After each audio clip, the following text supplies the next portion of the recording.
this mirror. Oh my goodness, my skin looks amazing in this mirror. Why is that so? Because it doesn't look that amazing in real life. Milk, should you like? Hey, what's up? My brush has dents in it from doing that.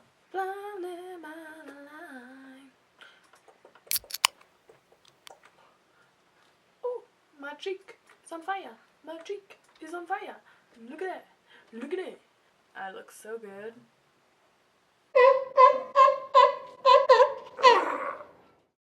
Alright, hi guys. So I have done my foundation, my highlighter, my bronzer, my blush, my powder, my concealer, and my brows. I just did like a mini brow tutorial on Instagram, which is obviously going to be like a week and a half prior to when I post this. Fun fact. But I used the new Makeupforever brow products, and let me just say, I'm actually obsessed already. Used them once, my brows feel amazing. I'm so ready for more of this in my life. So today I'm going to do a look literally inspired by my hair, because in case you didn't notice, my hair is fresh and new. But if you follow me on Instagram, then you've seen it already. But if you follow me on YouTube, you haven't seen it yet. So here you go. I'm gonna do two different eyeballs, but they're gonna be like very subtly different. I hope it turns out the way I want, but you never know, maybe it won't. I'm really living on the wild side right now because I am gonna go in with Melt Cosmetics Radioactive, which if anyone's ever used this before, it does have fallout because it's so extremely pigmented, and I feel like I'm just flirting with disaster right now because I have like all of this done down here. So, you know, let's see how this goes. I'm gonna take a Smith 230. I'm just gonna go slow and steady wins the race on this one because I don't want a lot of fallout, so it's probably going to take me a while to build up the pigmentation that I want. I'm going to use Radioactive for the transition shade on both eyes, and then the differences are going to be in the darker shades I use. So I'm going to pat it on first like so. How to avoid fallout.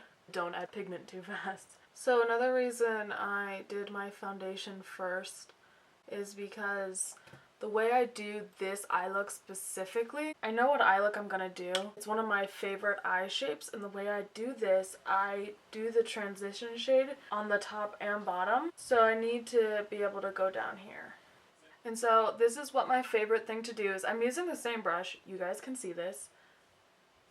I like to do this so you can't see anything. I have to like hold it like this. This is stupid. Then I have to go like this. What the heck am I doing? Ah! Why is this my life? I like to go down a little bit further, like under my eye bag, so I know where to end it, and then I'll pull it up and put it on top of my eye bag. But I like to pull it right here, and this is as far as my transition shade will go. I'm not going to go over any more. I'm literally just going to put it right there. It's like it's cupping my lower lash line, but it's not going all the way under. And now I'm going to fill in that part. I think that was like 6 minutes of me filming me doing my transition shade. This is going to be so fun to edit. My thought process is I want one to be more purpley blue and one to be more clearly pink. So to keep the pinkish side of things going, I'm gonna go in with Fashion Addict from MakeupGeek, which actually like perfectly matches this hair. And I'm gonna put that in as a darker crease shade on this eye. So my eyes are going to contrast whatever, like this one is gonna match this side of the hair, this one's gonna match this side of the hair.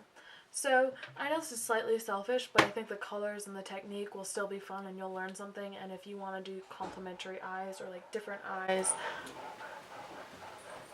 that is Cassie breathing very heavily. But hopefully this will have valuable information for you.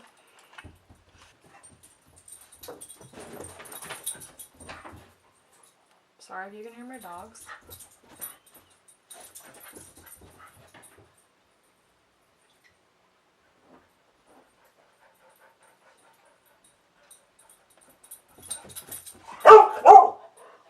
going to take a Morphe M506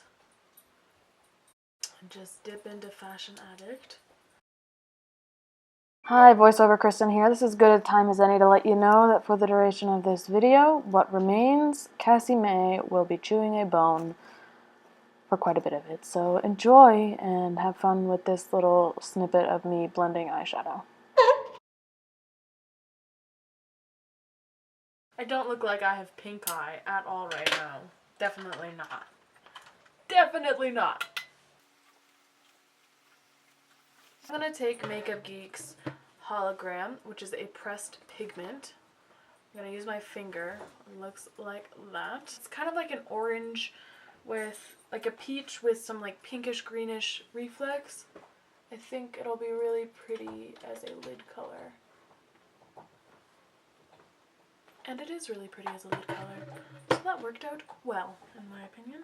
So soft and like just buttery and creamy. So it's not as high up as I want it to be. I'm going to take a Smith 253, which is their smaller tapered brush, which is flat. I'm really going to get in there. And I'm gonna put that crease up here. If you watched my faking it for hooded lid space, this is what I always do. Because if I only stayed up to where like my crease is, my product would only go to here. Like it would be right here if I actually listened to where my crease was, and I just ignore my crease. You know, some people say, listen to your crease when it tells you to stop, but I don't do that, no. I go way beyond the crease. I don't care if you judge me. I want to pretend I don't have hooded eyes. So don't listen to your crease. And your husband will give you a side eye. Right, Christian? He's over there like this. So I have Hologram up there, and I'm gonna tuck it on the lower lash line too. Just put the mirror somewhere you don't see it. Okay, so I put the Hologram basically just on the top and bottom of my lid in the same general vicinity. To the purple eyeball. I did pink first because it's a lighter shade, and I can now put darker colors on this and it won't matter. I'm gonna take Neptune, also by MakeupGeek. I'm like on a MakeupGeek roll tonight. I'm using the same Morphe brush that I used for the darker pinky purple shade on this eye. To avoid fallout, we're going to like pat it in and not be too harsh because I don't want blue on my cheeks. And you're probably like, but where's the purple coming in? Blue and pink make purple, so that's where it comes in. I've so been loving how the Kat Von D has been doing like a neutral eye with like a neon eye. I mean, it looks crazy as hell, but it just speaks to my soul in so many different levels. So unlike this one, which is obviously much easier to blend, this is going to take a bit more patience and back and forth because I'm really trying to avoid fallout. If you don't care about fallout, this could probably happen a lot faster than how it's happening right now. But I care about fallout in the moment, so that's what's up. These are like, this eye over here is like two of my favorite colors to put together. Radioactive with Neptune just gives me so many feelings. Wiggle it, just a little bit, but we're gonna wiggle it. Go back in with a little bit of Radioactive, just a tiny bit, and go over the blue, like actually just go over it. Like now I have the blend I want, I'm just gonna start packing it on right here to up the pigmentation right on the end. So I just like wiggle around this, especially when I'm kind of doing like an angled eye that like kind of goes up a little. That's how I do that. I'm just constantly wiggling my brush around like this. Get the shape I want. Okay, now I'm gonna go in with MakeupGeek's Blacklight eyeshadow. And I'm gonna use my finger once more. It's so soft and creamy, oh my goodness. I'm going to take the other side of that Smith brush. So this side has the pink side. I'm going to use this side for... You don't need multiple brushes to use different colored eyeshadows, especially if they're flat. I'm going to go up, up, up.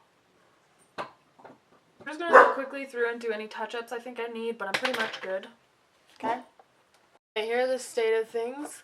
We have our nice little purple pink and our pinkish pink. Next, what I'm going to do is add glitter. And I have a plan. I'm going to do Margarita on the pink side, which has kind of greenish pinkish reflex in it. And I'm going to do X-ray on the purple side, and X-ray has more of a, has like bluish purple reflex in it. So I have two sizes of each. For X-ray, I have size 3 and size 4, and for Margarita, I have size 3 and size 4. This is extremely extra and unnecessary, but having the two different sizes really creates a gorgeous amount of like dimension and shape, so that's what I'm gonna do. I'm going to use the Lit Cosmetics Glitter Adhesive, and I'll start with the Margarita. I'm just going to take a small brush. This is the Smith 304, which is a small lip brush. I'm going to start with the larger size, size 4, which is just a very chunky glitter, and just start tapping that on the lid. Doing it rather gently. I don't want a huge layer of glitter. I just kind of want a dusting of it. Both these colors are clear shimmers, which means they only have a reflect, but other than that, they're transparent. Okay, I think that's good enough there. It's just like a light dusting. I'm only going to put it on the edge, so before I was using the flat, now I'm going to use the edge. I'm going to dip into it. This gives more precise application, especially when you're putting it on the lower lash line. And I can just drag it down. Sorry if that was in shadow, that was not my intent. I'm going to go in with size 3, just a slightly smaller size for dimension. Then let's just put a little. It also helps to go slow because then you won't have any fallout, which obviously is ideal. So I'm going to do the same thing with X-ray on this side. It's just a slightly different color, but it's the same exact thing. I put on some lashes and mascara and liner, and we're going to do a few more finishing touches. First, I'm going to take the MakeupGeek Full Spectrum eyeliner in Cobalt. I'm going to put that in the waterline on this eye. Looks so good with a Neptune too. The other eye, I'm going to take the purple liner, which is called Orchid. I'm going to put that in this eye. That was an intense eye massage just then. I'm going to take some of the Makeupforever Starlit powder in number 13, and I'm going to pop that on my inner corner. I'm just going to take a small domed brush from Morphe. This is like a peachy iridescent shade. I don't know how I feel about these lashes. They're very fluffy and like, please hold. Provocative's my ride or die. I always go for Provocative because it like adds lashes, but it doesn't take away from the makeup, as you can tell. I'm gonna do a spin on the rhinestone to the eye. I'm gonna do my own take on that. So I have 3 little dots under each eye. I'm gonna take this glitter, which is a just square reflective glitter by Go Get Glitter. Literally only need 6 of them, so not many. There. Just gonna do that. Cause I feel lucky. I'm gonna take MakeupGeek's Arabasque, which is one of their cream stain lip products. That's one of the new launches. And I'm going to apply that to my lips. I thought this would be nice because it's kind of a mix of the 2 colors. Guys, that wraps up this tutorial. Hey guys, voiceover Kristen here. I'm gonna take over for real life Kristen because she's just tired looking and not too enthusiastic. So I just want to say thanks so much for watching this tutorial. I hope you enjoyed it. I had a lot of fun making it. Probably more fun editing it, as you've probably noticed. And yeah, I'll see you in a couple days. Feel free to comment, like, do all that jazz. And I'll leave a video up here and you can watch my face for a little bit. Love you guys. Bye. Hey guys, Sherlock here. I'll just say you should follow Kristen on Instagram too, cause she posts me on her Instagram story. I'm her little dog in case you're wondering. Okay, bye. Follow her Instagram. Okay, bye.